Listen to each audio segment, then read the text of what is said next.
நம்முடைய வாழ்க்கையே பணம் தான் அப்படிங்கிறத பெரும்பாலர் ஒத்துக்கிட்டாலும் ஒத்துக்கலைன்னா கூட பணம் இருப்பவர்களுக்கு ஒரு மாதிரியான சொகுசு வசதிகள் கிடைக்கின்றன. பணம் இல்லாதவருக்கு எதையும் நிறைவேற்றி பண்ண முடியாத ஒரு சூழல்கள் இருக்கின்ற நிலைமையில் சிலருக்கு மட்டும் என்ன பார்த்தீங்கன்னா பணத்தின் மீது பெரிய ஒரு பற்று இல்லாத ஒரு ஆசைன்னு சொல்ல மாட்டேன், பணத்தை மதிக்காதவங்க நிறைய பேர் இருக்கிறாங்க.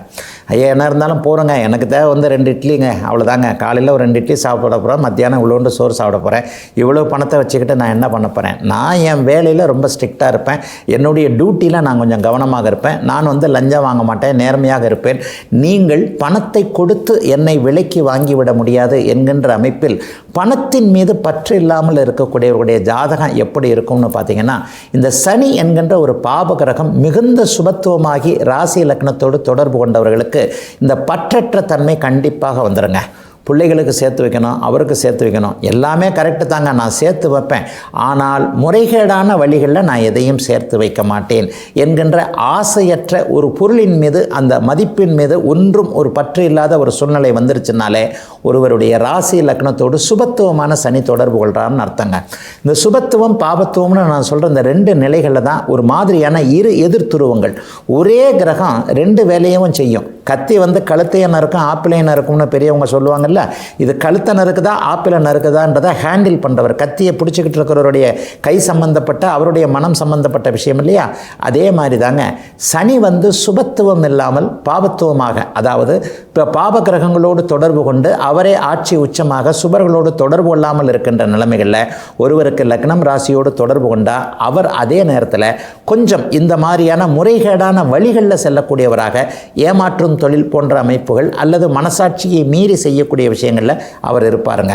அதே நேரத்தில் இந்த சனி சுபர்களோடு சுக்கிரன் குரு வளர்பிறை சந்திரனோடு சேர்ந்து ஒரு நல்ல நிலையில் ராசி லக்னத்தோடு தொடர்பு கொண்டால் அவர் ரொம்ப நேர்மையானவராக, ரூல்ஸ் ராமானுஜம்னு சொல்லுவோம் இல்லையா, ஒரு எனக்குன்னு ஒரு விதி வகுத்து இருக்கிறேங்க, நான் இப்படித்தாங்க இருப்பேன், எனக்கு காசு பணம் வேணாங்க, 1 கோடி ரூபாய் நீங்கள் கொடுத்தாலும் கூட நான் விலை போக மாட்டேன் என்கின்ற அளவாக ஒரே கிரகம்தான், ஆனால் 2 வேறு நிலைகளில் பலன் செய்கிறத கண்டிப்பாக நம்ம ஜோதிட ரீதியாக நிச்சயமாக பார்க்க முடியுங்க.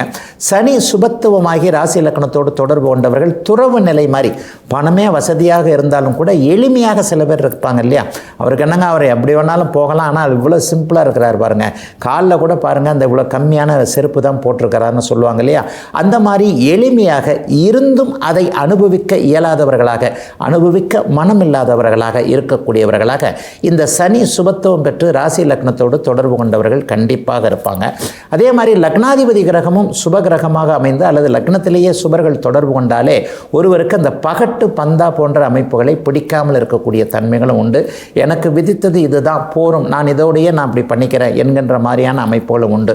பெரும்பான்மையான துறவு நிலையில் இருக்கக்கூடியவர்கள் சித்தர்கள் இவருடைய ஜாதகத்தெல்லாம் பார்த்தீங்கன்னா, நான் இப்போது சொன்ன இந்த சனி சுபத்துவமாகி ராசி லக்னம் போன்றவைகளோடு இன்னும் குறிப்பாக 5, 9ன்னு சொல்லிடுவோங்க. நாங்கள் 5ஆம் இடமும் 9ஆம் இடமும் ஒரு மாதிரியான பகட்டு வாழ்க்கையை குறிக்கக்கூடிய அமைப்புகள். இந்த 5ஆம் பாவகமும் 9ஆம் பாவகமும் எவர் ஒருவருக்கு பாதிக்கப்பட்டிருக்கிறதோ அல்லது சனியின் சுபத்துவ பார்வை அமைப்புகளில் இருக்கிறதோ அவருக்கு அந்த பகட்டு அல்லது அந்த டாம்பிகம் ஆடம்பரம் போன்ற அமைப்புகள் பிடிக்காமல் அவருடைய வாழ்க்கைக்கு, அவருடைய அமைப்பிற்கு, ஆரோக்கியத்திற்கு என்ன தேவையோ, நான் இப்போ சொன்ன மாதிரி 2 இட்லி போகிறேங்க எனக்கு காலையிலன்ற மாதிரி சில பேர் சிம்பிளிசிட்டியாக இருக்கக்கூடிய அந்த அமைப்பிற்கு சனி என்கின்ற ஒரு பாப கிரகமே அதனுடைய சுபத்துவ தன்மையே காரணமாகவும் அவருடைய ராசி லக்ன 5, 9ஆம் இட தொடர்புகளும் காரணமாக அமைந்திருக்கிறது என்பது தாங்க இன்றைய விளக்கம். இதுவரை 12 ராசிகளுக்கான இன்றைய ராசி பலன்களையும் ஜோதிட சந்தேகத்திற்கான விளக்கத்தையும் பார்த்தோம். மீண்டும் நாளை காலை இதே நல்ல காலம் பிறக்குது நிகழ்ச்சியில் உங்களை சந்திக்கும் வரை உங்களிடமிருந்து விடைபெற்றுக் கொள்வது உங்கள் ஜோதிடர் ஆதித்ய குருஜி.